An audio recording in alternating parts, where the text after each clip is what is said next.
अस्सलाम वालेकुम dear student, कैसे हैं आप सब। उम्मीद करती हूँ खैरियत से होंगे। स्टूडेंट, हमने 9th बायोलॉजी का 3rd चैप्टर स्टार्ट किया हुआ है बायोडाइवर्सिटी, जिसका आज लेक्चर नंबर है 4। प्रीवियस लेक्चर की अगर बात करें तो हमने बात की थी बायोडाइवर्सिटी। बायोडाइवर्सिटी क्या होती है, बायोडाइवर्सिटी के हमने कुछ एम्स देखे थे और बायोडाइवर्सिटी के कुछ प्रिंसिपल्स देखे थे। तो आज का स्टूडेंट्स हमारा टॉपिक है बेसिस ऑफ क्लासिफिकेशन। क्लासिफिकेशन की बुनियाद, बायोडाइवर्सिटी को क्लासिफाई क्यों किया जाता है, इसकी मेन बुनियाद क्या होती है, किन बातों की वजह से क्लासिफिकेशन करना जरूरी है। ठीक है, तो स्टूडेंट फर्स्ट ऑफ ऑल देखें, सबसे पहले अगर हम देखते हैं तो उन्होंने कहा है क्लासिफिकेशन बेस्ड ऑन सिमिलैरिटीज। दो टर्म्स यूज की गई थी। सिमिलैरिटीज का मतलब होता है मुशाबहतें, एक जैसी खसूसियात, और डिसिमिलैरिटीज का मतलब होता है इख्तिलाफ, मतलब अगर एक जैसी खसूसियात है, अगर मुख्तलिफ खसूसियात है, इस बिना पर जानदारों को उनकी ग्रुप बंदी की जाती है। तो पहला एम भी देखा गया था, जानदारों को उनकी खसूसियात और मतलब एक जैसी खसूसियात और मुख्तलिफ इख्तिलाफात की वजह से दो ग्रुप्स में डिवाइड किया जाता है। तो उन्होंने पहली बात की है classification based on similarities. Classification की बुनियाद क्या होती है, सिमिलैरिटीज। जानदारों के दरमियान अगर सिमिलैरिटीज है, मतलब खसूसियात आपस में मिलती जुलती हैं, तो उनको क्या किया जाता है, एक ग्रुप के अंदर रख दिया जाता है। तो ये पहला पॉइंट है, क्लासिफिकेशन किस पे बेस करता है, सिमिलैरिटीज पे, एक जैसी खसूसियात पे बेस करता है। तो देखा जाए organism related to each other. फिर उन्होंने कहा कि अगर एक जानदार है, अगर उनकी खसूसियात एक जैसी हैं, उनको एक ग्रुप के अंदर रख दिया गया है, तो जाहिर से ये जाहिर करता है कि उनका आपस में कोई ना कोई ताल्लुक तो होगा। जाहिर है उनका स्ट्रक्चर एक जैसा है, उनका जितनी भी साफ्ट वगैरह मिलती जुलती है आपस में, कोई ना कोई तो ताल्लुक होगा जिस वजह से उनकी खसूसियात मिल रही है।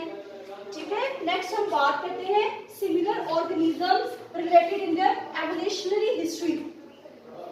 अगर हमने बात की थी बायोडाइवर्सिटी के एम्स की, पहला एम ये था कि उसको जानदारों को क्लासिफिकेशन की जाती है उनकी सिमिलैरिटीज की बेस पे, उनके डिफरेंसेस की बेस पे। नेक्स्ट हमने देखा था क्लासिफिकेशन से ये भी होता है कि हम किसी भी जानदार की एवोल्यूशनरी हिस्ट्री यानी कि इर्तिकाई तरीका पता लगा सकते हैं। तो उन्होंने कहा कि जानदारों को उनकी एवोल्यूशनरी हिस्ट्री भी बताती है। अगर एक जैसे जानदार हैं तो इसका मतलब है कि जो उनके अबाव अजदाद थे, उनका कोई ना कोई तो ताल्लुक आपस में रहा होगा जिस वजह से उनकी खसूसियात मिलती जुलती हैं। तो यहाँ उसने बड़ी कॉमन से एग्जांपल दी है। उसने कहा अगर हम स्पैरो देखते हैं, चिड़िया ली है उसने मुवाजना किया है, कंपैरिजन किया है एक इंसेक्ट के साथ, एक हशार के साथ, और दूसरा उसने इसका कंपैरिजन किया है पिजन के साथ, कबूतर के साथ। उसने देखा कि एक चिड़िया है, अगर हम उसका मुवाजना करते हैं, उसको देखते हैं कि चिड़िया ज्यादा किससे मिलती जुलती है, कबूतर से या हशरात से। तो अगर उसका स्ट्रक्चर देखा जाए, उनकी जो होती है शक्ल और सूरत देखी जाए, तो वो ज्यादातर जो चिड़िया है ना, वो कबूतर के साथ ज्यादा मिलती है। वो भी तो स्पैरो जो है, चिड़िया है, वो भी एक परिंदा है, और जो कबूतर है वो भी एक परिंदा है। तो इस लिहाज से कहा गया है कि स्पैरो जो होती है वो ज्यादा ताल्लुक किससे रखती है, मिलती जुलती किससे है, सिमिलैरिटीज किसके साथ शो करती है, सारी खसूसियात मुशाबहतें वो शो करती है पिजन के साथ, कबूतर के साथ। तो इससे ये पता चलता है चिड़िया और कबूतर की इर्तिकाई तरीक मुश्तरक है।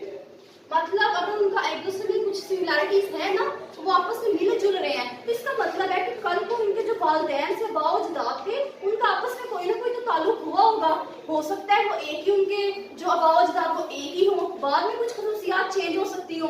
तो इसके बारे में उन्होंने ये कहा कि जो आपस में मिलते जुलते हैं उनको एक ग्रुप में रख दिया गया, और जो आपस में मिलते जुलते नहीं है उनको मुख्तलिफ ग्रुप्स में रख दिया गया। नेक्स्ट हम देखते हैं कि बायोलॉजिस्ट ने क्या किया। बायोलॉजिस्ट ने क्लासिफाइड किया ऑर्गेनिजम्स को। प्रीवियस चैप्टर के अंदर हम पढ़ के आ चुके हैं कि 5 मेजर ग्रुप्स बना दिए गए थे। बायोलॉजिस्ट ने क्या किया, तमाम के तमाम जानवरों को 5 ग्रुप में डिवाइड कर दिया, तकसीम कर दिया। पहला ग्रुप देखा गया तो प्रोटिस्ट था।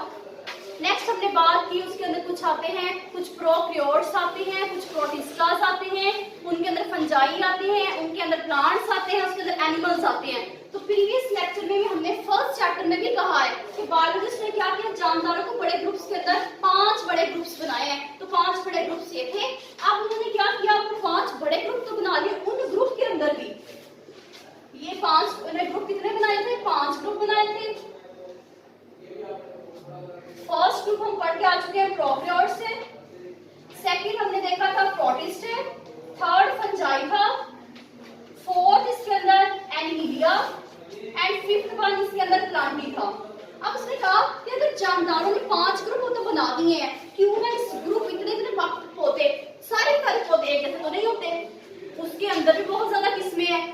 सारी वैरायटीज है, तो फिर क्या किया गया, फिर उन्होंने इनके अंदर छोटे छोटे ग्रुप्स बना दिए जिन्हें हम कहते हैं सब ग्रुप्स। 5 तो बड़े बड़े ग्रुप थे ना, तो उसके अंदर भी बहुत सारी किस्मों की वैरायटीज आ रही थी। उन्होंने मजीद इसको छोटे छोटे ग्रुप्स के अंदर तकसीम कर दिया गया। अब देखिए पौधे की एग्जांपल ले लेते हैं, किस तरह प्लांट्स हैं, सारे के सारे पौधे एक जैसे तो नहीं होते, कुछ हर्ब्स होते हैं, कुछ श्रब्स होते हैं, कुछ ट्रीज होते हैं। तो इसकी वजह से उसने जानदारों को, जो बायोलॉजिस्ट थे, उन्होंने ग्रुप्स बनाए, फिर उसके बाद सब ग्रुप्स में उनकी क्लासिफिकेशन की जी। उसके बाद देखिए स्टूडेंट, उन्होंने कहा कि कुछ जो होती है ना सिमिलैरिटीज शोन डिफरेंट ग्रुप, कुछ मुख्तलिफ जो ग्रुप्स होते हैं उनके अंदर भी खुसूसियात एक जैसे मिल सकती हैं।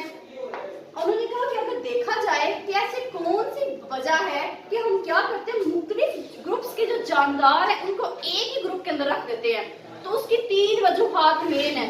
अगर देखा जाए मॉर्फोलॉजी, मॉर्फोलॉजी भी आप पढ़ के आ चुके हो। मॉर्फोलॉजी क्या होती है, किसी भी जानदार की बनावट की साख, उसकी साख के बारे में, उसके स्ट्रक्चर के बारे में स्टडी करना मॉर्फोलॉजी कहलाता है। ये 9th की आपकी जो ब्रांचेस आप पढ़ के आ चुके हैं उसमें बात की गई है। मॉर्फोलॉजी में हम क्या करते हैं, किसी भी जानदार की बनावट या उसके स्ट्रक्चर का, यानी कि उसकी बनावट, वो किस तरह से बना हुआ है, वो कैसा लग रहा है, ये सारा कुछ हम स्टडी करते हैं मॉर्फोलॉजी के ऊपर। अगर किसी जानदार की बनावट एक जैसी है तो उसको एक ग्रुप में रख दिया। अब बेटा देखें, मॉर्फोलॉजी भी 2 तरह की होती है। किस तरह हम पढ़ के आ चुके हैं, एक होती है एक्सटर्नल मॉर्फोलॉजी। एक्सटर्नल मॉर्फोलॉजी मतलब बैरूनी मॉर्फोलॉजी। बैरूनी मॉर्फोलॉजी में सारी की सारी उसकी साख आ जाएगी। इसके अंदर हम देखेंगे वो किस तरह का लग रहा है, तो ये सारा कुछ किसमें आएगा, एक्सटर्नल मॉर्फोलॉजी। अगर वो एक जैसा लग रहा है तो उसको एक ग्रुप के अंदर रख दिया जाएगा। उसके बाद नेक्स्ट देखें इंटरनल मॉर्फोलॉजी। इंटरनल मॉर्फोलॉजी को हम सेकंड नेम होता है एनाटॉमी भी कहते हैं। एनाटॉमी का मतलब होता है इंटरनल जो स्ट्रक्चर होता है उनको स्टडी करना, बॉडी के अंदर जितने भी टिश्यूज वगैरह है, सेल्स वगैरह है, उन सबको स्टडी करना। तो पहले उन्होंने कहा कि जानदारों ने क्लासिफिकेशन किस वजह से की, एक मॉर्फोलॉजी की वजह से। मॉर्फोलॉजी आगे से 2 किस्म की थी, एक एक्सटर्नल मॉर्फोलॉजी यानी बैरूनी मॉर्फोलॉजी, नेक्स्ट है इंटरनल मॉर्फोलॉजी, अंदरूनी मॉर्फोलॉजी। थर्ड इसके अंदर आती है स्टेजेस ऑफ डेवलपमेंट, मतलब एम्ब्रियो। एम्ब्रियो क्या होता है, एम्ब्रियो होता है जब जाइगोट के अंदर बार बार डिवीजन होती है, जाइगोट बार बार तकसीम होता है, मुख्तलिफ स्टेजेस से गुजरता है और एक मुकम्मल जानदार बन जाता है। उन्होंने क्या, इस दौरान जब एम्ब्रियो के अंदर डिवीजन हो रही है, इस दौरान अगर टेस्ट वगैरह करने से भी ये पता चल जाए कि एक जानदार की जो जितनी भी स्टेजेस आ रही हैं एम्ब्रियो की, दूसरी जानदार के अंदर भी सेम है, तो इस बिना पर भी क्या क्या उनको क्लासिफाई किया जा सकता है। तो इसकी 3 मेजर बेसिस है जिसकी वजह से जानदारों को एक ही ग्रुप के अंदर रखा जाता है। तो पहली है मॉर्फोलॉजी, मॉर्फोलॉजी के अंदर एक्सटर्नल मॉर्फोलॉजी है और इंटरनल मॉर्फोलॉजी है। सेकंड स्टेज है इसकी स्टेजेस ऑफ डेवलपमेंट, यानी कि डेवलपमेंट उसकी कैसी होनी चाहिए। अब हम बात करते हैं मॉडर्न जेनेटिक्स।